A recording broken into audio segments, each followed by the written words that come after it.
যত টাকা লাগে আমি দেব, এমন দৃঢ় আত্মবিশ্বাসী কথাই শোনা গেল ম্যাচ শেষে। আর সেই আত্মবিশ্বাসের প্রতিফলন যেন দেখা গেল মাঠে। ক্রিস গেলের মতো আগ্রাসী মেজাজে ব্যাট চালিয়ে আজ পাটোয়ারি হয়ে উঠলেন ম্যাচের নায়ক।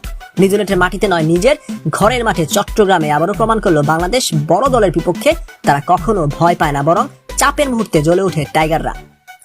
টস জিতে প্রথমে বল করতে নেমে শুরু থেকেই দারুণ নিয়ন্ত্রণে ছিল বাংলাদেশ। শক্তিশালী ব্যাটিং লাইন আপ থাকা সত্ত্বেও নিউজিল্যান্ডকে চাপে রাখেন বোলাররা। বিশেষ করে রিশাদ হোসেন দুর্দান্ত বোলিং করে তুলে নেন গুরুত্বপূর্ণ 2টি উইকেট। শেষ পর্যন্ত নির্ধারিত 20 ওভারে 6 উইকেট হারিয়ে নিউজিল্যান্ড তুলে 183 রান, লড়াই করার মতো একটি লক্ষ্য।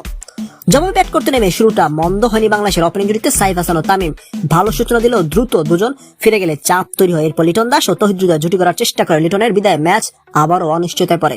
ঠিক তখনই দৃশ্যপটে আসেন তহিদ হৃদয় এবং পারভেজ হোসেন ইমন। দুজনে মিলে ম্যাচে ফেরান বাংলাদেশকে। ইমন মাত্র 14 বলে 28 রানের ঝলমলে ইনিংস খেললেও আউট হয়ে গেলে শেষ 5 ওভারে যার জন্য দরকার পরে 48 রান। চাপের সেই মুহূর্তে মাঠে নামেন শামীম হোসেন পাটোয়ারি। তার ব্যাট থেকে বের হতে থাকে একের পর এক চৌথাদান shot, no look shot, cover drive, pull, যেন দর্শকদের জন্য একের পর এক উপহার। শেষ 3 ওভারে সমীকরণ নেমে আসে মাত্র 5 রানে।